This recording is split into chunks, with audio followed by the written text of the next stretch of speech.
God.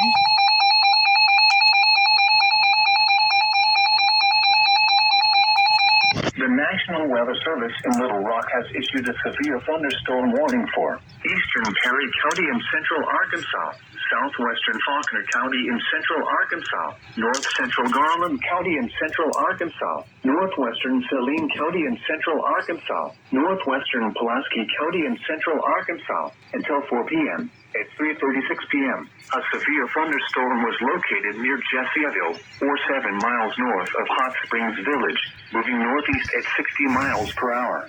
Hazard, 60 miles per hour in gusts and quarter-size hail. Source, radar indicated. Impact, hail damage to vehicles is expected. Expect wind damage to roofs, siding, and trees.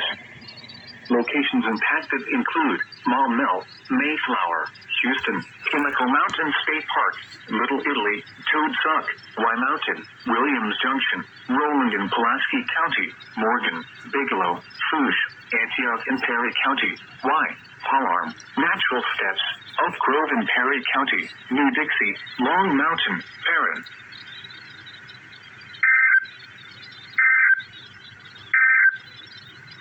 A severe thunderstorm